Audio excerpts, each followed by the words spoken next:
Praise the lord. మీ అందరికీ దేవుడి పేరిట నా హృదయపూర్వకమైన వందనాలు. ఈరోజు ఆల్ ఇండియా మిషనరీ ట్రిప్ అని బయలుదేరుతున్నాం. ఎందుకంటే చాలా రోజుల నుంచి కొంచెం హెల్త్ ప్రాబ్లం వచ్చి రెస్ట్లో ఉన్నాను. దేవుని మహాకృపను బట్టి ఆరోగ్యంగా తయారయ్యాను. మంచి ఇమ్యూనిటీ పవర్ కూడా పెరిగింది. నాకు ఇంకా ఎటువంటి పెయిన్స్ కానీ లేకపోతే ఎటువంటి ప్రాబ్లమ్స్ కానీ లేవు. దేవుని కృప చొప్పున చాలా అద్భుతంగా రికవరీ చేశాడు, దేవుడే చేశాడు. కాబట్టి దేవుడు ప్రేరేపిస్తున్నాడు. ఈ మధ్యంతా చాలా రోజుల నుంచి ప్రార్థన చేస్తూ ఉన్నాం. నార్త్ ఇండియా వెళ్ళి మిషనరీ పరిచర్య చేయాలి. కాబట్టి బయలుదేరి వెళ్తున్నాం. ఈ మిషనరీ ప్రేయర్ వాక్ నెల్లూరు జిల్లా మొదలుకొని విజయవాడ మీదుగా తెలంగాణ ప్రాంతంలో ప్రవేశించి కొత్తగూడెం, భద్రాచలం, చింతూరు దగ్గర తెలంగాణ ప్రాంతాన్ని విడిచిపెట్టి ఛత్తీస్గఢ్లోకి ఎంటర్ అయిపోయి ఛత్తీస్గఢ్ రాజధాని అయిన రాయ్పూర్, దానికంటే ముందు సెకండ్ రాజధాని అయిన జగదల్పూర్, రాయ్పూర్ తర్వాత మధ్యప్రదేశ్లోకి ఎంటర్ అయ్యి మధ్యప్రదేశ్ నుంచి జార్ఖండ్ రాంచీ, ఆ తర్వాత బీహార్ పాట్నా, ఆ తర్వాత ఉత్తరప్రదేశ్ లక్నో తర్వాత ఆగ్రా తర్వాత ఢిల్లీ నుండి రైట్ సైడ్గా వెళ్తే ఉత్తరాఖండ్, అదే స్ట్రైట్గా వెళ్తే చండీగఢ్. ఉత్తరాఖండ్ మేము తర్వాత చూస్తాం, అది ఎందుకనేది మీకు చెప్తాను. చండీగఢ్ వెళ్ళి చండీగఢ్ నుంచి హిమాచల్ ప్రదేశ్లోకి ఎంటర్ అయిపోయి సిమ్లా నుంచి మనాలి నుంచి లదాఖ్ నుండి కార్గిల్ నుండి శ్రీనగర్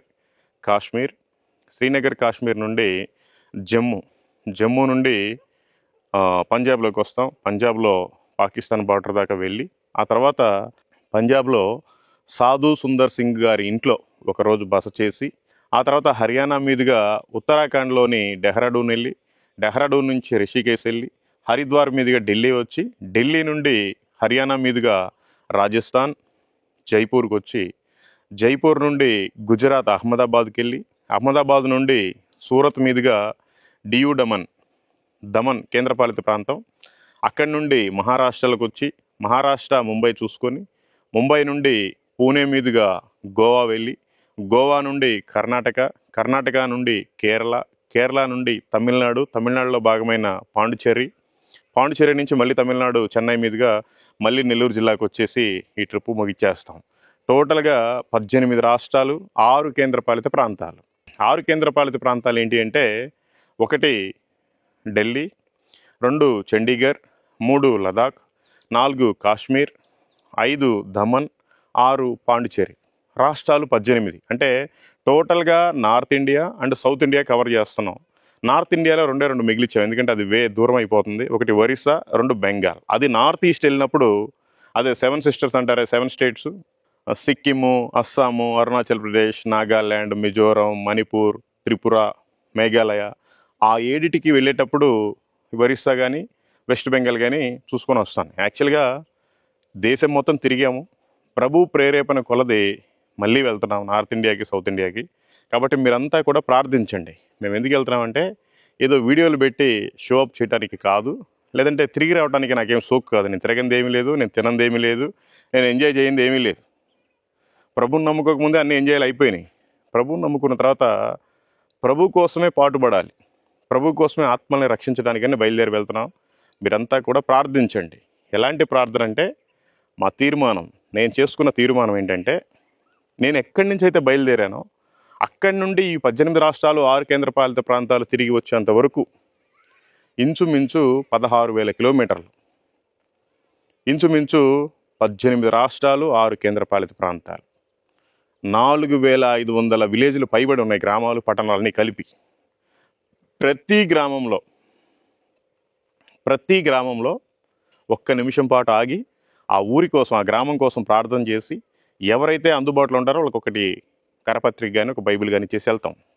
ఈ 4,500 గ్రామాలకు గాను 5,000 పాంప్లెట్లు హిందీ, ఇంగ్లీషు, కొన్ని బైబిల్స్. ఎందుకంటే 13 రాష్ట్రాల్లో అసలు మత మార్పిడి ఎటువంటి పరిస్థితుల్లోనైనా ఒక పత్రిక ఇచ్చిన, బైబిల్ ఇచ్చిన తీసుకెళ్ళిపోయి లోపలేస్తారు. అయినా కూడా దేవుని కృప చొప్పున కొన్ని బైబిల్స్ పెట్టుకున్నాం. ఎక్కడ వీలుంటే అక్కడ ఇస్తాం. ఎవరిని బలవంతంగా మార్చం. ఎందుకంటే ఇది మనది మతం కాదు, మార్గం. కాబట్టి ఎవరిని బలవంతంగా మార్చేది లేదు. అందుబాటులో ఏ పెట్రోల్ బంక్ దగ్గర, ఏ హోటల్ దగ్గర, ఏ టోల్గేట్ దగ్గర ఎవరో రోడ్డును పోయే వాళ్ళకి 2 మాటలు చెప్పి ఇచ్చేస్తాం. వాళ్ళది ఏ భాష అయినా, నాదే భాష అయినా, పరిశుద్ధాత్మ దేవుడు మనం ఏదైతే మాట్లాడతామో దాన్ని వాళ్ళకి అర్థం చేసే విధంగా దేవుడే చూసుకుంటాడు. మీరంతా ప్రార్థించండి. ఇంకా మేము మా ప్రయాణ నిమిత్తం చాలా అంటే కంగన వాటర్ కావచ్చు, కొన్ని మిలిట్స్, రాగులు, సొద్దలు, జొన్నలు, పిండి పట్టించుకొని రోజు జావ తాగటానికి, అట్లాగే కొన్ని అండు కూరలు, కొన్ని నార్మల్ కూరలు, ఆరికలు, ఊదలు, సామలు ఇవన్నీ కూడా కొన్ని తీసుకున్నాం. రైస్ కూడా కొన్ని తీసుకున్నాం, గోధుమ పిండి, ఇంకా జ్యూస్ పట్టుకోవడానికి ఒక జ్యూసరు, ఒక ఎలక్ట్రికల్ పొయ్యి, ఆ తర్వాత ఒకటి ఎకోఫ్లో అది కరెంటు తోటి వాటర్ కాగబెట్టుకోవడానికి కావచ్చు, మిక్సీ పట్టుకోవడానికి కావచ్చు, వంట చేసుకోవడానికి కావచ్చు, ప్రతిసారి ఇబ్బంది లేకుండా ఒక ఎలక్ట్రికల్ తీసుకున్న దేవుడే అనుగ్రహించి ఇచ్చాడు. కాబట్టి మేము బయలుదేరి వెళ్తున్నాం. ఎన్ని రోజులకు తిరిగి వస్తామో తెలియదు. నేనైతే ఇంచుమించు ఒక 45 రోజుల నుండి 60 రోజులు అనుకుంటున్నాను. దేవుడి చిత్తం, ఆయన ఎన్ని రోజులు అయితే తిప్పుతాడో అన్ని రోజులు తిరిగేసి వస్తాం. ఊరికనే తిరగటం కాదు, ఏ ఊరైతే మాకు వచ్చిందో హైవేలో మేము పెట్టుకున్న మ్యాప్ ప్రకారం ఖచ్చితంగా ఆ ఊరి కోసం ఒక నిమిషం ప్రార్థన చేయాలి. ఎవరైతే కనపడతారో ఒక పత్రిక కానీ ఒక బైబిల్ కానీ ఇవ్వాలి, వీలైతే 2 కూడా ఇస్తాను. ఈ విషయం మీద మీరంతా ప్రార్థించండి. ప్రయాణం అంతా చక్కగా జరుగులాగున. అయితే ఎందుకు ఈ మిషనరీ గాస్పుల్ చేయాలి, ఎందుకు నేను వెళ్తున్నానో వాక్యం మనకి ఏం చెప్తుంది, దేవుని వాక్యం మనకి బైబిల్ ద్వారా ఏం చెప్తుంది, మనం ఎలా బ్రతుకుతున్నాం, మనం ఎలా సువార్త పరిచర్య చేస్తున్నాం, మనం ఎలాంటి సువార్త చెయ్యాలి. ఇప్పుడు సమయం ఆసన్నమైంది, సమయం ఎవరు వృధాగా పోగొట్టుకోకూడదు. కావాలనే నేను వెళ్తున్నాను ప్రభు కోసం సాక్షిగా. కాబట్టి మీరంతా ప్రార్థించండి. మీకు బైబిల్లో నుంచి కొన్ని విషయాలు చెప్తాను. ఎందుకు ఈ మిషనరీ యాత్ర, ఎందుకు ఈ మిషనరీ గాస్పుల్ పరిచర్య చేస్తానో మీకు అందరికీ తెలియాలి. దేవుని వాక్యం మనకి ఏం చెప్తుంది, మనం ఎలా సువార్త పరిచర్య చేస్తున్నాం. యేసుక్రీస్తు వారు ఈ లోకంలో ఉన్నప్పుడు 3.5 సంవత్సరాలు పరిచర్య చేశాడు. ఆయన ఎలాంటి పరిచర్య చేశాడు, ఎలాంటి వారిని శిష్యులుగా తయారు చేశారు, ఎలాంటి సువార్త పరిచర్య జరిగించారు, ఎలాంటి అద్భుతాలను జరిగించారు, మనం ఈరోజు కొన్ని వాక్యం ద్వారా తెలుసుకుందాం. దయచేసి ప్రతి ఒక్కరూ ఈ వీడియోని పూర్తి వరకు చూడండి. నాకు ఎందుకంటే సలహాలు సూచనలు చెప్పండి, నేను ఖచ్చితంగా తీసుకుంటాను. మీరు నాకు సలహాలు సూచనలు చెప్పాలి అనుకుంటే godswaymissionindia@gmail.com డిస్క్రిప్షన్లో ఉంటుంది. మీరు ఖచ్చితంగా మెయిల్ చేయండి, మీ అభిప్రాయాలు తెలపండి. నాకు కూడా ఇంకా ఏం తెలీదు, మీరు చెప్తే నేను కూడా కొన్ని తెలుసుకుంటాను. అవి పనికి వచ్చే అయితే వాక్యానుసారంగా ఉంటే. ఓకే, మనం ఇప్పుడు వాక్యంలోనికి వెళ్దాం. దేవుని వాక్యం ఈ విధంగా సెలవిస్తుంది.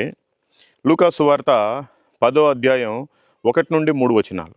పరిశుద్ధ గ్రంథంలో సువార్త గురించి దేవుని వాక్యం ఏం చెప్తుందో మనం ఈరోజు తెలుసుకుందాం. అటు తర్వాత ప్రభు 70 మంది ఇతరులను నియమించి తాను వెళ్ళబోవు ప్రతి ఊరికిని ప్రతి చోటికిని తనకంటే ముందు ఇద్దరిద్దరినిగా పంపెను. 2వ వచనం. పంపినప్పుడు ఆయన వారితో ఇట్లనెను, కోత విస్తారముగానున్నది గాని పనివారు కొద్ది మందియే. కాబట్టి కోత యజమానుని తన కోతకు పనివారిని పంప వేడుకొనుడి. యజమానుని అంట మనం వేడుకోవాలంట. అయ్యా కోత విస్తారంగా ఉంది, మేమే కొద్ది మంది ఉన్నాం, పనివారిని అనేక మందిని సమకూర్చండి అని మనం వేడుకోవాలి. ఆ తర్వాత 3వ వాక్యం చూడండి. మీరు వెల్లుడి, ఇదిగో తోడేళ్ల మధ్యకు గొర్రె పిల్లలను పంపినట్టు నేను మిమ్మల్ని పంపుచున్నాను. వాస్తవానికి ప్రపంచంలో క్రైస్తవ్యం బాగానే ఉంది, కానీ ఇండియాలో బహు ఘోరంగా ఉంది. ఎందుకంటే నార్త్ ఇండియాలో 13 రాష్ట్రాల్లో ఆల్రెడీ కన్వర్షన్ లా సిస్టమ్ తీసుకొచ్చారు. ఒక్క పత్రిక ఇచ్చిన, ఒక బైబిల్ ఇచ్చిన, ఒక్కొక్క స్టేట్లో ఒక్కొక్క రకంగా 3 సంవత్సరాలు, 7 సంవత్సరాలు, 5 సంవత్సరాలు, 10 సంవత్సరాలు జైలు శిక్ష, ₹1,00,000, 2,00,000, 5,00,000, 10,00,000, 25,00,000 కూడా జరిమానా. ఇలాంటి పరిస్థితులు మన భారతదేశంలో ప్రస్తుతానికి ఉన్నాయి. కాబట్టి అయినా కూడా ఆ తోడేళ్ల మధ్యలోకే ప్రభు వెళ్ళమని ప్రేరేపణ కలిగించాడు. అందుకనే వెళ్తున్నాను. మన దేశంలో ఎంతమంది మిషనరీలు వచ్చారు, ఎంతమంది తోడేళ్ల చేతిలో హతమయ్యారో ఒకసారి మీరు తెలుసుకోవాలి. మనకు అసలు ఎప్పుడు వచ్చింది సువార్త? AD 52లో మందిరం కట్టబడింది. అంటే AD 51లో తోమా గారు వచ్చారు మన భారతదేశానికి వచ్చి కేరళ ప్రాంతంలో అనేక ప్రాంతాల్లో పరిచర్య చేసి ఆయన సంఘాలు కట్టుకుంటూ వచ్చాడు. 7.5 సంఘాలు కట్టాడు ఆయన. కన్యాకుమారి జిల్లాలో లాస్ట్గా ఒక మందిరం హాఫ్ వరకు కట్టారు. ఈ లోపల చెన్నై ప్రాంతం నుంచి వచ్చారు. అయ్యా నువ్వు దేవుని కుమారుణ్ణి సేవిస్తున్నావు, ఆయన సేవ చేస్తున్నావు, మాకు యేసు ప్రభు అంటే తెలియదు, మా ప్రాంతానికి కూడా రండి అని కొంతమంది తమిళనాడుకు సంబంధించిన వాళ్ళు ఆ మైలాపూర్ అనే ప్రాంతానికి సంబంధించిన వాళ్ళు వెళ్ళి ప్రభువుని తోమా గారిని పడవలో తీసుకుని వచ్చి అక్కడ పరిచర్య చేస్తూ ఉంటే చేసి యేసు ప్రభు వారు ఎలా అయితే ప్రార్థన చేసుకోవడానికి ఒక కొండను ఎక్కారో ఈయన కూడా కొండ మీదకి వెళ్తే తమిళ బ్రాహ్మిన్స్ బల్లెంతో పొడిచి చంపేశారు. చూడండి, యేసు ప్రభు స్వయాన శిష్యుడు, ఆయనతో పాటు తిన్నాడు, ఆయనతో పాటు పడుకున్నాడు, ఆయనతో పాటు సువార్త చేశాడు, ఆయనతో పాటు అద్భుతాలు చేశాడు. ఆయనతో పాటు నడిచిన వ్యక్తికే మన దేశంలో మరణించాల్సిన పరిస్థితి వచ్చింది. అట్లాగే మీరు చూసుకున్నట్లయితే సాధు సుందర్ సింగ్ ఎక్కడో పంజాబ్ ప్రాంతంలో పెళ్లి చేసుకోలేదు, మంచి యంగ్ మ్యాన్, కాశీ నుంచి కన్యాకుమారి దాకా 2 సార్లు నడుచుకుంటూ సువార్త ప్రకటించాడు. నోటి మాటతోటి, అప్పుడు పత్రికలు కూడా లేవు. అట్లాంటిది ఇప్పుడు చైనాలో కలిసిపోయింది. డిబేట్ అనే ప్రాంతంలో హిమాలయ పర్వతాల మీదుగా జమ్మూ కాశ్మీరు లదాఖ్ మీదుగా అట్లాగా డిబేట్ వెళ్ళి సువార్త చేసి అక్కడంతా కార్యక్రమాలు ముగించుకొని తిరిగి వచ్చేటప్పుడు మంచులో కూరుకుపోయాడా ఎవరికి తెలియదు, ఎవరైనా చంపేశారా ఎవరికి తెలియదు. ఒక కైలాష్ మహర్షి అని ఉండేవాడు, ఆయన కూడా మారు మనసు పొందిన వ్యక్తే, ఆయన్ని కూడా కలిశాడు. ఆ తర్వాత ఏమైపోయాడో తెలియదు ఎవరికి, ఇప్పటివరకు అంతు లేదు. వాళ్ళ ఇంటికి కూడా వెళ్ళబోతున్నాం, అక్కడ కూడా ఒకరోజు ఉండబోతున్నాం వాళ్ళ చర్చిలో. వాళ్ళు చాలా బాగా చూసుకుంటారు. ఆల్రెడీ లాస్ట్ టైం వెళ్ళాం, ఇప్పుడు కూడా వెళ్ళబోతున్నాను. కాబట్టి మరణం అనేది సాధు సుందర్ సింగ్ గారిని మింగేసింది, తోమా గారిని మింగేసింది. అది దేవుని చిత్తం, అలా జరగాలి. అట్లాగే విలియం కేరీ గారు మన దేశానికి వచ్చారు, మన దేశంలోనే చనిపోయారు. ఆయన మన చేతిలో ఈ రోజున బైబిల్ ఉంది అంటే విలియం కేరీ గారు లేకపోతే మనకు బైబిల్ లేదు. 14 భాషల్లో ఆయన ఒక్కడే తర్జుమా చేశాడు, మిగతా 30 భాషలు వాళ్ళ టీంలో వాళ్ళు చేశారు. 44 భాషల్లో బైబిల్ ఉందంటే ఈ రోజున భారతదేశంలో విలియం కేరీ. ఆయన కూడా సువార్త ప్రకటిస్తూనే ఉన్నాడు, స్కూల్స్ పెట్టాడు, కాలేజెస్ పెట్టాడు, హాస్పిటల్స్ పెట్టారు. పిల్లలు చనిపోయారు, పిల్లల్ని పాతి పెట్టుకోవడానికి కూడా ఎవరు సాయం చేయలేదండి. భార్య చనిపోయింది, అన్నీ ముద్రించిన తర్వాత సగం బైబిల్ కాలిపోయింది. అయినా కూడా మళ్ళీ పూర్తి చేశాడు మన కోసం. ఆయన త్యాగం చేసి ప్రభువునందు నిద్రించాడు. ఆ తర్వాత చూసుకున్నట్లయితే రీసెంట్గా ఒక 25 సంవత్సరాల క్రితం గ్రహం స్టెయిన్స్ ఆస్ట్రేలియా ప్రాంతం నుంచి బెంగాల్ ప్రాంతానికి వచ్చాడు, తర్వాత ఒరిస్సా ప్రాంతానికి వచ్చాడు. ఆ బరిపడ గ్రామంలో కొన్ని రోజులు ఉన్నాడు. ఆ తర్వాత మనోహరపూర్ ప్రాంతంలో 3 రోజులు సభలు పెట్టుకున్నారు. 2 రోజులు అయిపోయింది, కారులోనే పడుకోబెట్టుకున్నారు పిల్లల్ని, కారులోనే పడుకుని ఆయన కూడా నిద్రపోయాడు. ఆ దారా సింగ్ అనే వ్యక్తి మీకు అందరికీ తెలుసు, బీజేపీ వ్యక్తి, వచ్చాడు, ఒరిగెడ్డేశాడు, పెట్రోల్ పోసాడు, తగలబెట్టేస్తే సజీవ దహనం. 2 పిల్లలు, అతను బూడిదైపోయారు. వాళ్ళ పాపని వాళ్ళ వైఫ్ని బరిపడాలో కుష్టి వ్యాధుల కోసం హాస్పిటల్ పెడితే మీరు ఇక్కడ ఉండ మేము స్వార్థ కోసం వెళ్తామని అబ్బాయిలు 2 తీసుకొని కూడా వస్తే మరణించాడు. ఏంటి కారణం? ఆయనకి ఏం అవసరం? ఆస్ట్రేలియా నుంచి ఇక్కడికి వచ్చి చేయాల్సిన పని ఏంటి? తోమా గారికి ఎక్కడో ఇజ్రాయెల్ ప్రాంతం నుంచి భారతదేశానికి వచ్చి చేయాల్సిన పని ఏంటి? సాధు సుందర్ సింగ్ గారికి చైనా పోవాల్సిన పని ఏంటి? కాశ్మీర్ నుంచి కన్యాకుమారి పాదయాత్ర చేయాల్సిన పని ఏంటి? విలియం కేరీ ఇంగ్లాండ్ నుంచి కలకత్తా రావటం ఏంటి? ఇవన్నీ చేయటం ఏంటి? దేవుని ప్రణాళిక. వాళ్ళకొక భారం, వాళ్ళకొక బాధ్యత. మరి మనకు ఎలాంటి బాధ్యత ఉంది? మనకెందుకు ఆ భారం లేదు? కాబట్టి నాకు భారం ఉంది, నేను అందుకనే వెళ్తున్నాను. నేను 4 గోడల మధ్యలో ప్రకటించేవాడిని కాదు, 4 గోడల మధ్యలో ప్రసంగించేవాడిని కాదు, నేను పాస్టర్నే కాదు, నేను ఒక సువార్థికుడిని. నా ప్రయాణం అంతా సువార్త యాత్రే. ప్రతి ఊరి గురించి ప్రార్థన చేయటం, కనిపించిన ప్రతి వ్యక్తికి బైబిల్ ఇవ్వటం, లేదా కరపత్రిక ఇవ్వటం, వాళ్ళు జైల్లో అయినివ్వండి, ఎక్కడైనా ఏమైనా అయినండి. కాబట్టి ఈ సువార్త యాత్ర బాగా జరగడానికి మీరు ప్రార్థించండి. అలాగే ఇంకొక వాక్యం మనం చదువుకుందాం. దేవుడు ఎందుకు మనల్ని తోడేళ్లే మధ్యకి పంపిస్తున్నాడు మనం తెలుసుకోవాలి. మార్కు సువార్త ఈ విధంగా సెలవిస్తుంది, 16వ అధ్యాయము 15వ వచనం 16వ వచనం. మరియు మీరు సర్వలోకమునకు వెళ్ళి సర్వ సృష్టికి సువార్తను ప్రకటించుడి. నమ్మి బాప్తిసం పొందినవాడు రక్షింపబడును, నమ్మని వానికి శిక్ష విధింపబడును. ఈ విషయం మనకు తెలుసు కదా, మనం రక్షింపబడ్డాం. మరి మిగతా వాళ్ళ పరిస్థితి ఏమిటి? ప్రభు ఏమని చెప్తున్నాడు? సర్వలోకమునకు వెళ్ళండి, సర్వ సృష్టికి సువార్తను ప్రకటించమని చెప్తున్నాడు. మనం మన మందిరం దాటి బయటికి రావట్లేదు, మన ఊరు దాటి బయటికి రావట్లేదు, మన మండలం దాటి బయటికి రావట్లేదు, మన జిల్లా దాటి బయటికి రావట్లేదు, మన స్టేట్ దాటి బయటికి రావట్లేదు. ప్రభు సర్వలోకానికి వెళ్ళి చెప్పమని చెప్పాడు. కాబట్టి అందుకనే నేను బయలుదేరి వెళ్తున్నాను. ఇంకొక విషయం, సువార్త చేయకపోయినా కనీసం చేసేవారినైనా మీరు పంపుతున్నారా?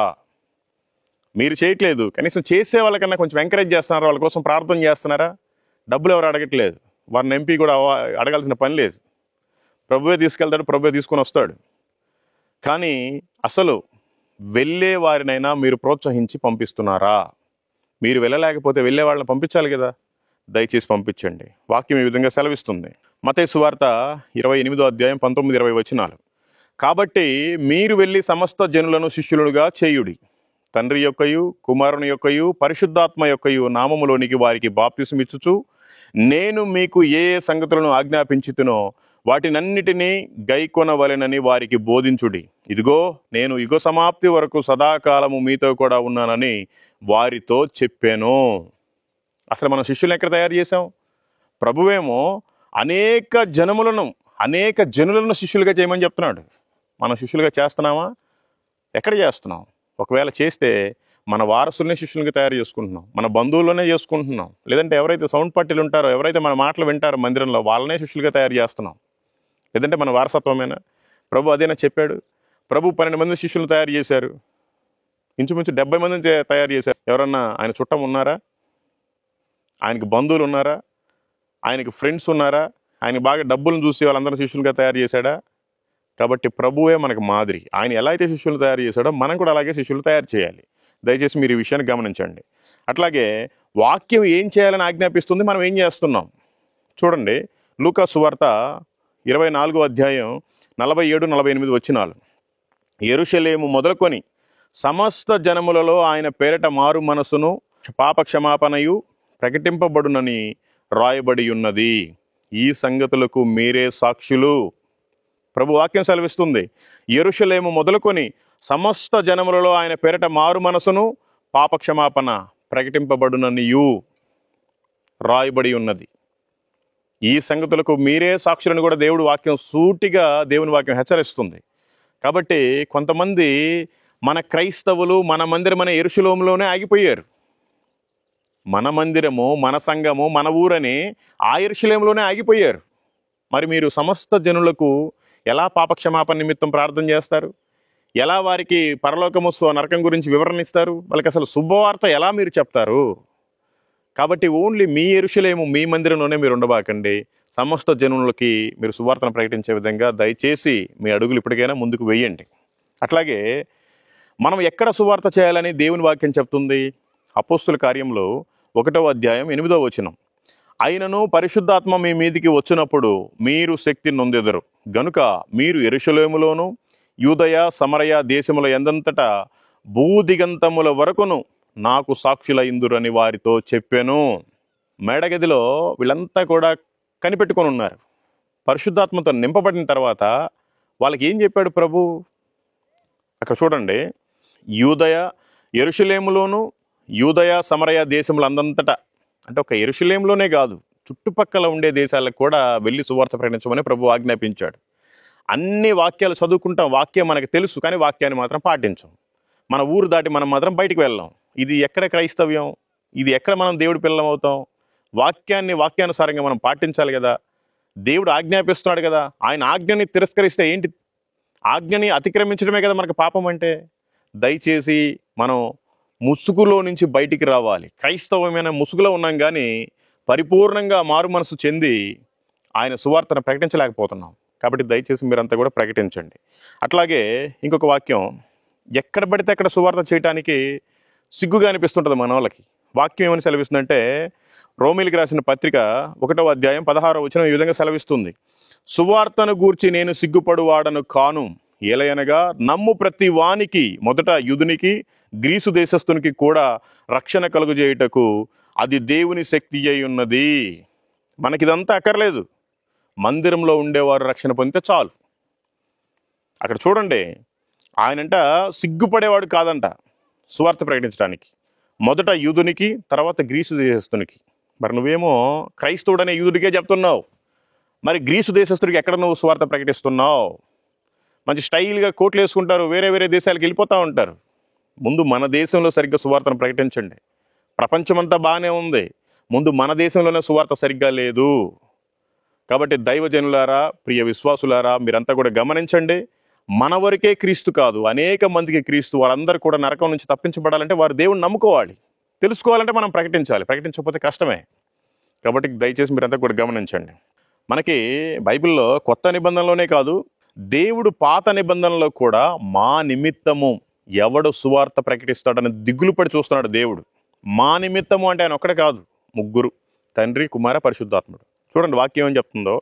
యెషయా గ్రంథము 6వ అధ్యాయము 8-9 వచనాలు. అప్పుడు నేను ఎవని పంపెదను, మా నిమిత్తము ఎవడు పోవునని ప్రభు సెలవీయగా వింటిని.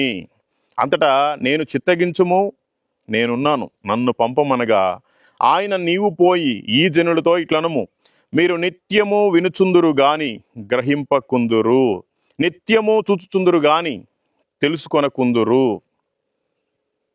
దేవుడి ఆలోచనల్ని అర్థం చేసుకున్నాడు దావీదు. అంటున్నాడు, దేవుడు ఆ మాట అన్నప్పుడు, మా నిమిత్తం ఎవడు పోవునని ప్రభు సెలవీయగా వింటిని, అంతటా నేను చిత్తగించుము, నేనున్నాను, నన్ను పంపమనగా.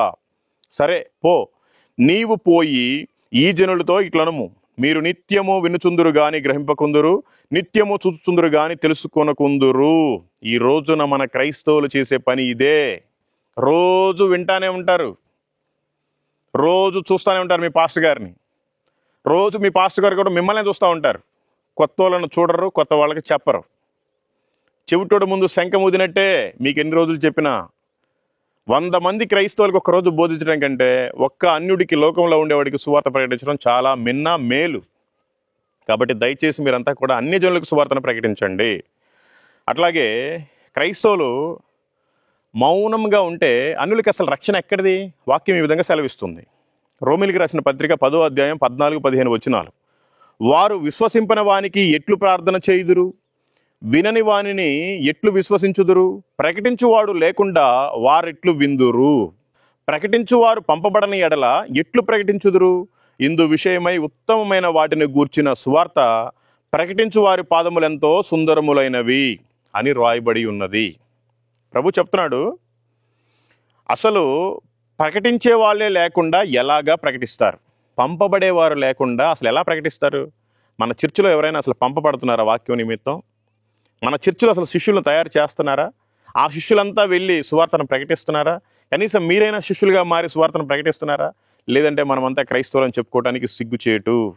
కాలము సంపూర్ణమైనది, ఆయన రాకడ ఆసన్నమైంది. కాబట్టి మనమంతా కూడా సువార్తను ప్రకటించాలి, దేవునికి మనం లెక్క చెప్పాలి. కాబట్టి దయచేసి పంపబడాలి. పంపబడని వాడు లేకపోతే ప్రకటించేవాడే లేడు. ఏ సంఘంలో నుంచి అయితే శిష్యులు అనబడేవారు లేరో, ఏ సంఘంలో అయితే శిష్యులు తయారు చేయబడట్లేదో, ఏ సంఘంలో నుండి శిష్యులు బయటికి వెళ్ళి సువార్తను ప్రకటించట్లేదో ఆ సంఘము ఆత్మీయంగా చచ్చిపోయినది. ఇది మీరు నా మీద కోపపడ్డా ఇది సత్యం. ఏ సంఘం అయితే పిల్లల్ని కని ఆ పిల్లల్ని పెద్ద చేసి బయటికి సువార్త నిమిత్తం పంచట్లేదో ఆ తల్లి సంఘము చనిపోయినది ఆత్మీయంగా. కాబట్టి దయచేసి మీరంతా కూడా తెలుసుకోండి. మిమ్మల్ని కనుక మీ పాస్టర్ గారు శిష్యులుగా తయారు చేయట్లేదు అంటే ఆత్మీయంగా మీ సంఘము చచ్చిపోయినది. దయచేసి ఈ విషయాన్ని మీరు గ్రహించండి. నాకు ఏ సంఘం మీద ద్వేషం లేదు, నాకు ఏ సంఘం మీద ఈర్ష్య లేదు, ఏ సంఘం మీద నాకు పగ లేదు. నేను ఒక సువార్థికుడిని, నేనేమి సంఘ కాపరిని కాదు, పాస్టర్ని కాదు, నాకు సంఘం లేదు. కాబట్టి వాక్యం ఈ విధంగా సెలవిస్తుంది, పంపబడిన వారే లేకపోతే ప్రకటించేవాడే లేడు. కాబట్టి మన సంఘం బ్రతికుంది ఆత్మీయంగా, ఇంకా ఆత్మీయతలో వర్ధిల్లుతుంది అంటే మన సంఘంలో నుంచి శిష్యులు బయలుదేరి వెళ్ళాలి. యేసుప్రభు వారు అలాగే తయారు చేశారు. మరి మీ పాస్టర్ గారు చేస్తున్నారా? అయ్యా పాస్టర్లు, దయచేసి నా మీద కోప్పడబాకండి. మీరు మీ సంఘాలలో పరిచర్య నిమిత్తం శిష్యులను తయారు చేస్తున్నారా? మీ వారసులనే శిష్యులుగా పెట్టుకుంటున్నారా? మీకు తొత్తులుగా ఉండేవారినే శిష్యులుగా పెట్టుకుంటున్నారా? మీ కులస్తులనే శిష్యులుగా పెట్టుకుంటున్నారా? దేవుని పరిచర్య నిమిత్తం కుల, మత, వర్గ, ప్రాంతీయ భేదం లేకుండా అనేక మందిని శిష్యులుగా తయారు చేయండి. సర్వజనులకు సువార్తను ప్రకటించడానికి సర్వలోకానికి పంపించండి. వాక్యం ఈ విధంగా సెలవిస్తుంది. దేవుని జ్ఞానం ముందు మనుషుల జ్ఞానం ఏ పాటిది? 1 కొరింథీయులకు రాసిన పత్రిక 1వ అధ్యాయం 21 నుండి 25 వరకు. దేవుని జ్ఞానానుసారముగా లోకము తన జ్ఞానము చేత దేవునిని ఎరగకుండినందున సువార్త ప్రకటనయును వెర్రితనము చేత నమ్ము వారిని రక్షించుట దేవుని దయాపూర్వక సంకల్పమాయెను. యూదులు సూచక క్రియలు చేయమని అడుగుచున్నారు, గ్రీసు దేశస్థులు జ్ఞానము వెదుకుచున్నారు. అయితే మేము సిలువ వేయబడిన క్రీస్తును ప్రకటించుచున్నాము. ఆయన యూదులకు ఆటంకముగాను అన్యజనులకు వెర్రితనముగాను ఉన్నాడు గాని యూదులకేమి గ్రీసు దేశస్థులకేమి పిలువబడిన వారికే క్రీస్తు దేవుని శక్తియు దేవుని జ్ఞానమునై ఉన్నాడు. దేవుని వెర్రితనము మనుష్య జ్ఞానము కంటే జ్ఞానము గలది, దేవుని బలహీనత మనుష్యుల బలము కంటే బలమైనదని ఈ విధంగా వాక్యం మనకి సెలవిస్తుంది. కాబట్టి కొంతమంది ఏదో స్వస్థతల కోసం, కొంతమంది ఏదో టచ్ల కోసం, కొంతమంది ఏదో కానుకల కోసమే సేవలు చేస్తున్నారు కానీ ఏ ఒక్కరూ కూడా సువార్త ప్రకటించడానికి శిష్యులను తయారు చేయట్లేదు. ఏ ఒక్కరు కూడా భారం కలిగి బ్రతకట్లేదు. కాబట్టి మీరు దయచేసి తెలుసుకోవాలి. అట్లాగే ఇంకొక విషయం చెప్తుంది, సువార్త విషయంలో మనకి పౌలు గారే మాదిరి. ఇప్పుడు చూడండి, 1 కొరింథీయులకు రాసిన పత్రిక 9వ అధ్యాయం 16-17 వచనాలు. నేను సువార్తను ప్రకటించుచున్నను, నాకు అతిశయ కారణము లేదు.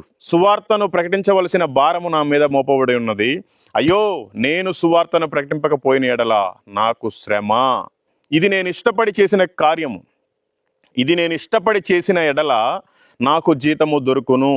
ఇష్టపడకపోయినను గృహ నిర్వాహకత్వము నాకు అప్పగింపబడెను. చూడండి, సువార్త అంటే పౌలు గారు చెప్తున్నారు, ఇది నాకు ఇష్టమై నేను సువార్త చేస్తే జీతం నాకుంది. ఒకవేళ నాకు ఇష్టంగా లేకుండా చేస్తే నేనేం నరకానికి వెళ్ళను, కానీ నాకు గృహ నిర్వాహకత్వము అప్పగిస్తాడు దేవుడు అనుకుంటున్నాడు. అంటే ఈ రోజున దైవజనులు ఏమనుకుంటున్నారంటే వీళ్ళకి జీతం అక్కర్లేదు. ఇప్పుడు మన విశ్వాసులంతా ఇచ్చే కానుకలే జీతం అనుకుంటున్నారు చాలామంది దైవజనులు. అందరూ అనట్లేదు, కొంతమంది ఉన్నారు. కాబట్టి మనం పరలోకంలో ఇచ్చే జీతం కోసం పని చేయాలి.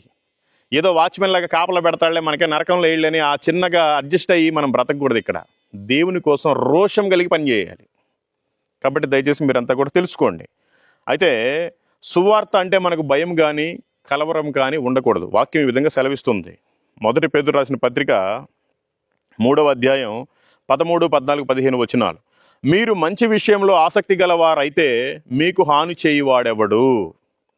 మరొకవేళ నీతి నిమిత్తము శ్రమపడినను మీరు ధన్యులే. వారి బెదిరింపునకు భయపడకుడి, కలవరపడకుడి. నిర్మలమైన మనస్సాక్షి కలిగిన వారై మీలో ఉన్న నిరీక్షణను గూర్చి మిమ్మును హేతువు అడుగు ప్రతి వానికి సాత్వికముతోనూ భయముతోనూ సమాధానము చెప్పుటకు ఎల్లప్పుడూ సిద్ధముగా ఉండి మీ హృదయముల యందు క్రీస్తును ప్రభువుగా ప్రతిష్ఠించుడి. ఎవడో ఏదో మనం వెళ్ళి సువార్త ప్రకటిస్తే ఏదో అంటాడని, ఏదో జైల్లో పెడతారని, ఏదో కేసులు పెడతారని మనం భయపడకూడదు. ఆ సమయానికి ఏది జరగాలంటే ప్రభు అదే చేస్తాడు. జైలుకు పంపించినా కూడా దేవుని చిత్తమే. అక్కడ ఎవరికో మారాలి, అక్కడ ఎవరికో సువార్త ప్రకటించాలి, అందుకే ఆయన జైలుకి పంపిస్తాడు. కేసు పెట్టినా కూడా పోలీస్ స్టేషన్లో ఎవరో మారాలి, వాళ్ళకి మాదిరికరంగా ఉండటానికే ప్రభు స్టేషన్కైనా పంపిస్తాడు. కాబట్టి భయపడబాకండి. మనం ఎవరికి భయపడాలి? మనం చనిపోయిన తర్వాత మన దేహము ఆత్మ రెండు కలిపి నరకంలో వేసేవానికే మనం భయపడాలి. ఈ లోకంలో జైల్లో వేసేవాడికో కోర్టులో నిలబెట్టేవాడికో మనం భయపడకూడదు. ఇది సత్యం. అట్లాగే వాక్యం ఈ విధంగా సెలవిస్తుంది. ఇక సమయం లేదు, ఆయన బయలుదేరి ఉన్నాడు. చూడండి, మత్తయి సువార్త 16వ అధ్యాయం 27వ వచనం ఈ విధంగా సెలవిస్తుంది. మనుష్య కుమారుడు తన తండ్రి మహిమ గలవాడై తన దూతలతో కూడా రాబోవుచున్నాడు. అప్పుడు ఆయన ఎవని క్రియల చొప్పున వానికి ఫలం ఇచ్చును. ఆయన రానై ఉన్నాడంట. ఎవని క్రియల చొప్పున వానికి ఫలం ఇవ్వటానికి ఆయన వస్తున్నాడు. మరి నీ ఫలం ఎక్కడా? నీకు అసలు ఏమీ ఒకప్పుడు లేదు. నీకు మంచి మందిరం ఇచ్చాడు, మంచి కుటుంబాన్ని ఇచ్చాడు, మంచి విశ్వాసులను ఇచ్చాడు. నువ్వు ఎక్కడ శిష్యులను తయారు చేస్తున్నావు? ప్రియ విశ్వాసి, నువ్వు ఎందుకు పనికిరాని స్థితిలో యేసు ప్రభువును అంగీకరించో? నీ పాపాలు ఆయన క్షమించాడు, నిన్ను అప్పుల్లో నుంచి విడిపించాడు, నిన్ను అనారోగ్యంలో నుంచి బయటికి తీసుకొచ్చాడు, అందరికీ సాక్షిగా నిన్ను వారి మధ్యలో నిలబెట్టాడు. మరి నువ్వు ప్రభు కోసం ఏం పని చేస్తున్నావు? ఈ లోకంలో ఏం పని చేసినా అన్నీ మట్టిలో కలిసిపోయాయే. దేవుని కోసం సువార్తను ప్రకటిస్తే దేవుడు నీకు మంచి ఉన్నతమైన స్థితి ఇవ్వబోతున్నాడు. దయచేసి సువార్త ప్రకటించండి. ఈ లోకంలో ఏ పని చేసుకున్నా అన్నీ వదిలేసి వెళ్ళిపోవటమే. నువ్వు సువార్త ప్రకటిస్తే మాత్రమే ఈ ఆస్తిని మనం తీసుకుని పరలోకం వెళ్ళగలం. ఇది వాస్తవం. అట్లాగే వాక్యం మనకేం చెప్తుంది? ఫిలిప్పీయులకు రాసిన పత్రిక 2వ అధ్యాయం 21వ వచనం. అందరూ తమ సొంత కార్యములను చూసుకొనుచున్నారు కానీ యేసుక్రీస్తు కార్యములను చూడరు. ఈ విషయంలో బిలీవర్స్ ఏమో కానీ పాస్టర్స్ మాత్రం నేను పాటిస్తున్నాననే భ్రమలోనే ఉంటారు. బిలీవర్స్ ఏమో తర్వాత విషయం, పాస్టర్స్ మాత్రం నేను ప్రకటిస్తున్నాను, నేను దేవుని పని చేస్తున్నాను అన్న భ్రమలోనే ఉంటారు, కానీ వాళ్ళు చేయట్లా. ఏంటి సువార్త పరిచర్య అంటే ఏంటి? నీ దగ్గరికి వచ్చే విశ్వాసులు ఇళ్ళు తిరగటమా? విజిటింగ్ పేరు చెప్పుకొని పుట్టినరోజులు, చచ్చిన రోజులు, ఆ ప్రార్థన ఈ ప్రార్థన అని. సువార్త ప్రార్థనలు చేయండి, సువార్త మీటింగులు పెట్టండి, సువార్త కూడికలు జరిగించండి. మన క్రైస్తవులను ఎవరిని కలవకూడదు, అసలు అన్యుల్ని కలవాలి. పాస్టర్ వెళ్ళి ఇలా బాగోగులు తెలుసుకోవాలి, మంచిదే. ఇంకా రోజు అదే పనా? అక్క ఈరోజు మీ ఇంటికి వస్తున్నాను, అన్న ఈరోజు మీ ఇంటికి వస్తున్నాను, ఏం పెడతారు, ఏమిస్తారు? ఇదే పని కాదు. సువార్త ప్రకటించాలి. అన్యజనుల మధ్యన సువార్త కూడికలు జరగాలి. తెలుసుకోండి, యేసు ప్రభు వారు ఎప్పుడు కూడా ఆయన మందిరంలో ఎక్కువగా ప్రసంగించాల. చాలా తక్కువ సమయం మాత్రమే మందిరంలో ప్రసంగించాడు. ఎప్పుడు బయటే సువార్తను ప్రకటించాడు. మరి మనం ఎందుకు బయట ప్రకటించలేకపోతున్నాం? మనం ఎందుకు మందిరంలోనే చిక్కబడిపోయాం 4 గోడల మధ్యలో? ప్రభు స్వేచ్ఛనిచ్చాడు కదా మనకి, నలుమూలలా వెళ్ళి తిరగొచ్చు, స్వార్థ ప్రకటన చేయొచ్చు. ఎందుకు మరి కొంతమంది పాస్టర్లు మందిరానికే పరిమితం అయ్యారు? కొంతమంది పాస్టర్లు ఆదివారానికే పరిమితం అయ్యారు. విశ్వాసులు కూడా అంతే. సండే బైబిల్ పట్టుకొని వచ్చామా, బైబిల్ని కూడా తెరవమా, అసలు వాక్యం ఏదో పాస్టర్ గారు చెప్పారా, విన్నామా, వాటిని ఇక్కడే మళ్ళీ బయట వదిలేసామా, వెళ్ళిపోయామా. మళ్ళీ ఆదివారం వస్తే మంచిగా తులుపుకొని ఆ తర్వాత వస్తాం. అది క్రైస్తవ్యం కాదు, అది భక్తి కాదు. చివరి దినాల్లో ఉన్నాం, దయచేసి మారండి, లేకపోతే చాలా కష్టం. కొంతమంది క్రైస్తవులు ఏదైనా మన వీడియోలో ఉంటే వాళ్ళ పాటలు వాళ్ళే పాడుకున్నారు, వాళ్ళే రాసుకున్నారు, దేవుని కృప చొప్పున మంచి అద్భుతంగా ఉంటాయి పాటలు. మనం ఏదైనా ఒక జస్ట్ మనం కూడా దేవుడి పరిచయం చేస్తున్నాంగా, జస్ట్ బ్యాక్గ్రౌండ్ ఒక సాంగ్ పెట్టుకుంటే కాపీ రైట్లు వేస్తారండి. ఇదేమన్నా పైరసీనా? ఏమన్నా అమ్ముకుంటారు ఎవరన్నా? కాపీ రైట్లు ఎందుకంటే పెట్టుకోవటం? ఆ పాటలు వింటే దేవునికేగా మహిమ, అనేక మంది మారు మనసు పొందుతారుగా. జస్ట్ బ్యాక్గ్రౌండ్ సాంగ్లు పెట్టుకుంటే అదేదో ఒక పెద్ద పైరసీ, మనం ఏదో షూట్ చేసి మొత్తానికి కోట్లకు అమ్మేసుకుంటున్నట్టుగా కాపీ రైట్లు వేస్తారు ఛానల్ పోవటానికి. ఇదేమి క్రైస్తవం అండి? క్రైస్తవులు అలా ఉన్నారు. ఇంకా నెక్స్ట్ మంత్ స్టార్ట్ అవుతుంది. క్రిస్మస్కి 1 month ముందే ఇంక పెద్ద పెద్ద స్టార్లు, మనిషికి 100, ఇంటికి 500, 1000 ఇట్లా వేస్తారు మొత్తం. వాళ్ళంతా సిగరెట్లు తాగుతారు, బీడీలు తాగుతారు, మందు తాగుతారు, వ్యభిచారంలో ఉంటారు. కానీ క్రిస్మస్ అంటే ఇది మా పండగ అని ఒక పెద్ద స్టార్ని పెడతారు ఊరు బయట. అట్లాంటి బ్యాచ్ ఒకటి ఉంది. మీరు చూడండి, వచ్చే నెలలు అన్నీ ఎక్కడ పడితే అక్కడ ఎరుస్తూ ఉంటాయి నక్షత్రాలు, స్టార్లు పెడతారు. వాళ్ళంతా స్టార్ల క్రైస్తవులు, వాళ్ళంతా నక్షత్రాలు పెట్టడానికే క్రైస్తవులు. వాళ్ళ జీవితంలో మారు మనసు ఉండదు, నిజమైన రక్షణ ఉండదు. వాళ్ళకి సత్యం తెలుసు, కానీ అసత్యంలోనే బ్రతుకుతూ ఉంటారు. వాళ్ళకి సత్యం తృప్తిగా ఉండదు, అసత్యమే తృప్తిగా ఉంటుంది. కావాలంటే మీరు చూడండి, దేవుని వాక్యం ఈ విధంగా సెలవిస్తుంది. ప్రకటన గ్రంథము 22వ అధ్యాయము 11, 12 వచనాలు ఈ విధంగా ఉంది. అన్యాయము చేయువాడు ఇంకను అన్యాయమే చేయనేమో, అపవిత్రుడైన వాడు ఇంకను అపవిత్రుడుగానే ఉండనేమో, నీతిమంతుడు ఇంకను నీతిమంతుడుగానే ఉండనేమో, పరిశుద్ధుడు ఇంకను పరిశుద్ధుడుగానే ఉండనేమో. ఇదిగో నేను ఒకటి రాసుకున్నాను, సువార్త చేసేవాడిని ఇంకను సువార్తనే చేయనిమ్ము. 4 గోడల మధ్య సువార్త చేసే వాళ్ళని 4 గోడల మధ్యనే చేయనిమ్ము. అనేక మందిని శిష్యులుగా తయారు చేయకుండా వారి వారసులకి పెత్తనం ఇస్తున్న వారిని ఇంకనూ పెత్తనం చేయనిమ్ము. వారానికి ఒక్కరోజైనా బయటకు వచ్చి అన్యజనులకు సువార్త ప్రకటించకుండా 4 గోడల మధ్యనే చెవిటోడు ముందు శంఖ ఊదినట్టుగా ఊదేవాడిని ఇంకనూ ఊదనిమ్ము. అప్పుడు ప్రభువాక్యం సెలవిస్తుంది, ఇదిగో త్వరగా వచ్చుచున్నాను, వాని క్రియ చొప్పున ప్రతి వానికి ఇచ్చుటకు నేను సిద్ధపరిచిన జీతం నా యొద్ద ఉన్నది అని వాక్యం సెలవిస్తుంది. కాబట్టి మన క్రియలేంటి, మనకి జీతం ఎలా వస్తుంది అనేది మనం చూసుకోవాలి. ఈ లోక జీతం కోసం కాదు, పరలోక జీతం కోసం చూసుకోవాలి. డాక్టర్ అవ్వాలంటే మెడికల్ కాలేజ్కే వెళ్ళాలి, ఇంజనీర్ అవ్వాలి అంటే ఇంజనీరింగ్ కాలేజ్కే వెళ్ళాలి, లాయర్ అవ్వాలంటే లా కాలేజ్కే వెళ్ళాలి. పరలోకం వెళ్ళాలి అంటే నువ్వు సువార్తకు వెళ్ళాలి. సువార్తకు వెళ్ళకుండా నాకు పరలోకం రావాలంటే రాదు. నువ్వు ఇంజనీరింగ్ కాలేజ్కి వెళ్ళకుండా ఇంజనీర్ అవ్వాలంటే అవ్వలేవు. నువ్వు మెడికల్ కాలేజ్కి వెళ్ళకుండా డాక్టర్ అవ్వాలంటే అవ్వలేవు. నువ్వు లా కాలేజ్కి వెళ్ళకుండా లాయర్ కావాలంటే అవ్వలేవు. అది కాని పని. కాబట్టి నువ్వు సువార్తకు వెళ్లకుండా పరలోకం వెళ్ళేదనేది నీ భ్రమ. నువ్వు భ్రష్టత్వంలో ఉన్నావు. సువార్త చేయకుండా నేను క్రైస్తవుని, నేను పరలోకం వెళ్తానంటే అది నువ్వు ఇంకా ఎందుకు పనికిరాని ఇదిలోనే ఉన్నావు. దయచేసి మేలుకో, లేకపోతే చాలా కష్టం.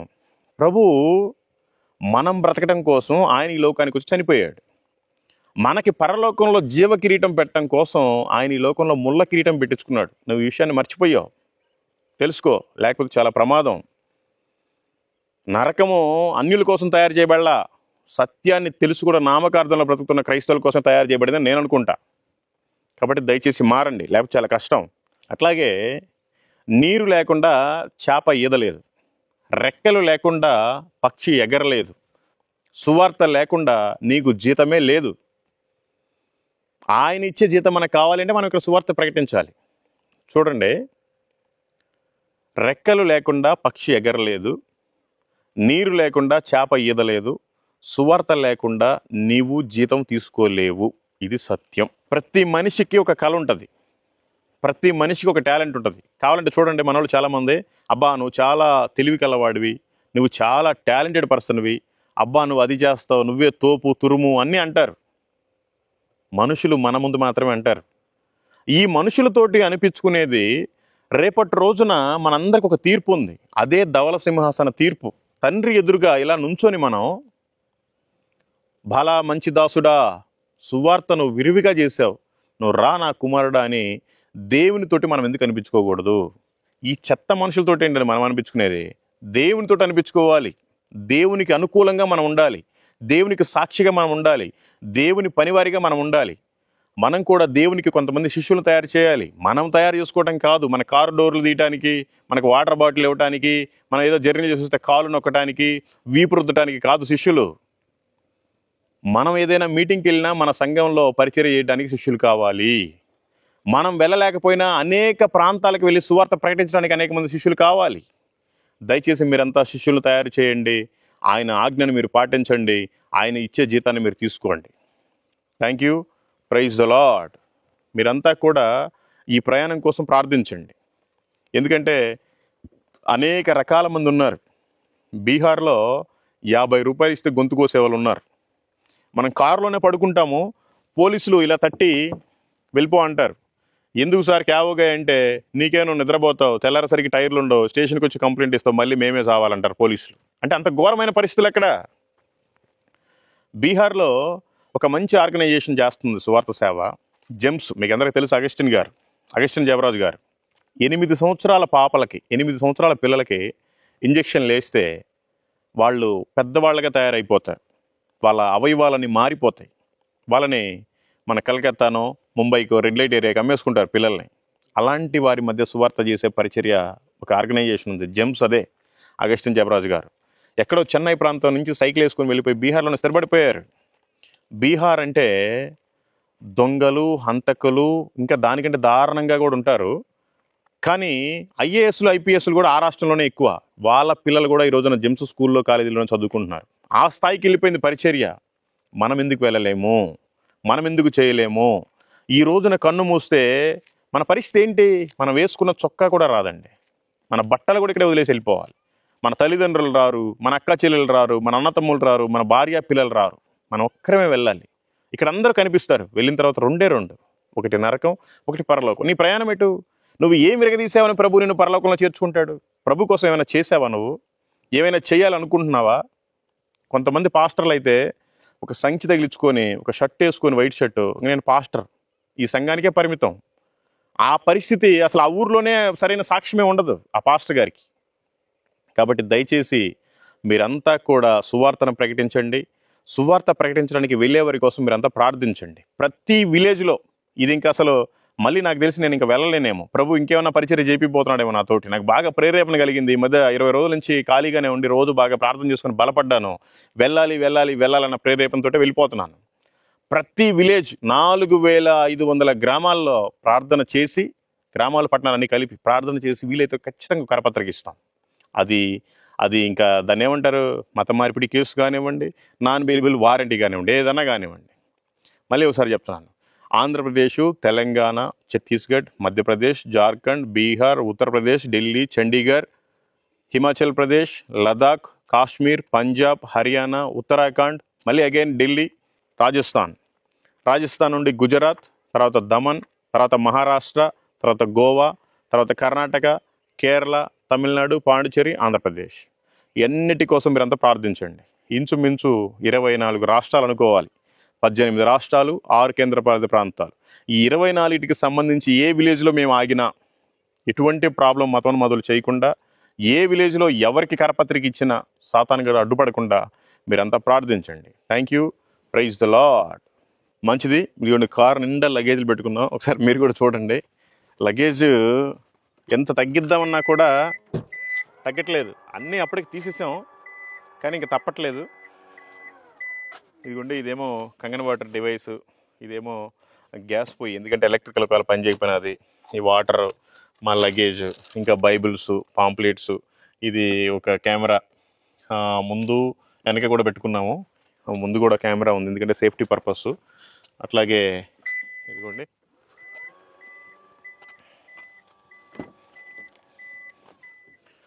ఇదంతా కూడా మా లగేజ్. కెమెరా స్టాండ్లు, అది ఎలక్ట్రికల్ సపోర్టు, ఎకోఫ్లో, సౌండ్ బాక్సు, ఇంకా రాగి పిండి, అలాంటివన్నీ చాలా ఉన్నాయి. ఇంకా లగేజ్ అంతా చూపించడానికి అవ్వదు, మేము అన్నీ వాడుకునేటప్పుడు కనిపిస్తూ ఉంటాయి. ఇదిగోండి, అది వాటర్ బాటిల్స్, అందుకు జ్యూసరు, ఇంకా చాలా ఉన్నాయి, చెప్పడానికి వీలు కాదు. ఛార్జింగ్ ఫ్యాను అన్నీ ఉన్నాయి. మీరంతా కూడా ప్రయాణం కోసం ప్రార్థించండి చాలు. అందరూ తప్పనిసరిగా మీ అనుదిన ప్రార్థనలో జ్ఞాపకం చేసుకోండి. నేను ఏదో షోయింగ్ కోసమో ఎంజాయ్మెంట్ కోసం వెళ్ళట్లేదు. భారం కలిగి ఆంధ్రప్రదేశ్ మొదలుకొని చుట్టూ 18 రాష్ట్రాలు 6 కేంద్ర ప్రాంతాలు తిరిగి ఇక్కడికి వచ్చేంతవరకు ఎన్ని విలేజ్లు అయితే వస్తాయో అన్ని విలేజ్ల కోసం ప్రార్థిస్తున్నాను. అన్ని విలేజ్ల్లో కనీసం వీలైతే ఒక్కొక్కరికైనా పాంప్లెట్ ఇస్తున్నాను. ఇది బహుదూరమైన ప్రయాణం, ఇది ప్రభువు మెచ్చుకున్న ప్రయాణం, ఇది ప్రభువుకి మెచ్చిన సువార్త, ఇది దేవుడికి నచ్చిన పరిచర్య. కాబట్టి మీరంతా నాకేమి డబ్బులు సాయం చేయొద్దు. ప్రభు ఇంత మంచి బండి ఇచ్చినోడు మనకి పెట్రోల్ ఇవ్వడా? ఇంత మంచి జీవితాన్ని ఇచ్చినవాడు తినడానికి తిండి ఇవ్వడా? ఎవరు ఇచ్చినా ఇవ్వకపోయినా ప్రభు న్యాయం చేస్తాడు, ప్రభు అన్ని సమకూరుస్తాడు, ప్రభువే పోషిస్తాడు. కాబట్టి ఎవరిని డబ్బులు అడగట్లేదు. చాలా దూర ప్రయాణం. ఓన్లీ నాకు ఒక సపోర్ట్ కావాలి. ఏంటంటే అది మీ ప్రార్థన సహాయమే కావాలి. మీ ప్రార్థన ద్వారా సపోర్ట్ చేస్తే నేను ఇంకా అనేక రాష్ట్రాలు తిరిగి వస్తాను. తిరిగి వచ్చిన తర్వాత మీకు ఇంకా అనేక విషయాలు చెప్తాను. మధ్య మధ్యలో కూడా అవసరం మేరకు వీడియోలు తీసి మీకు చూపిస్తాను. ఈ పరిచర్య కోసం మీరంతా కూడా ప్రార్థించండి. Thank you. Praise the lord. ముఖ్యంగా మీరు ఎవరైనా వేరే రాష్ట్రాల్లో ఎక్కడైనా ఉంటే, మీకు తెలిసిన వాళ్ళు కూడా ఎక్కడైనా ఉంటే తప్పనిసరిగా నన్ను కాంటాక్ట్ అవ్వండి. నా మెయిల్ ఐడి godswaymissionindia@gmail.com డిస్క్రిప్షన్లో ఇస్తాను. ఖచ్చితంగా మీరు మెయిల్ చేయండి. మీ నంబర్ కూడా దాంట్లో పెట్టండి. నేనే మీకు కాల్ చేసి మాట్లాడతాను. ఏ రాష్ట్రంలో ఉన్నా, ఏ కేంద్రపాలిత ప్రాంతంలో ఉన్నా నేను తప్పనిసరిగా మిమ్మల్ని కలుస్తాను, నేను వెళ్ళే మార్గంలో కనుక ఉన్నట్లయితే. కాబట్టి మీరు ఏదైనా సలహాలు సూచనలు నాకు ఇవ్వాలి అంటే మీరు తప్పకుండా నా మెయిల్ ఐడికి మీరు మెయిల్ చేయండి. నేనే మీకు కాల్ చేసి మాట్లాడతాను. Thank you. God bless you and your families and your ministries. Thank you so much. సాధించలేదయ్యా ఏది నీ కొరకు. మొత్తానికి దేవుని మీద భారంతో ఈ ప్రయాణాన్ని మొదలు పెడుతున్నాను. నెల్లూరు జిల్లా మొదలుకొని మళ్ళీ నెల్లూరు జిల్లాకి తిరిగి వచ్చేంత వరకు మీరు ప్రతిదినం ప్రార్థిస్తారని ఆశిస్తూ ఇట్లు మీ Mallikarjunarao, God's way mission. Thank you. God bless you all. Praise the Lord. ఇకనైనా నన్ను వాడుకొనుము, ఇకనైనా నన్ను పరుగెత్తనిమ్ము, నీ సేవకై. ఇకనైనా నన్ను వాడుకొనుము, ఇకనైనా నన్ను పరుగెత్తనిమ్ము,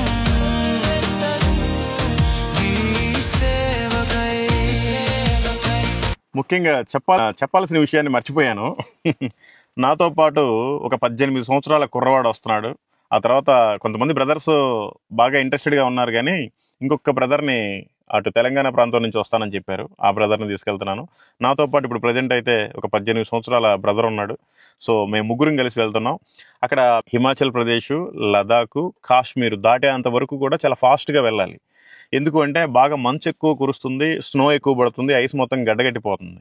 అదేంటంటే మనాలి నుండి లే వెళ్ళేటప్పుడు, కార్గిల్ నుండి శ్రీనగర్ వెళ్ళేటప్పుడు సోనామార్గ్ దగ్గర బాగా ఎక్కువగా మంచు, అసలు రోడ్డు క్లోజ్ చేస్తారు.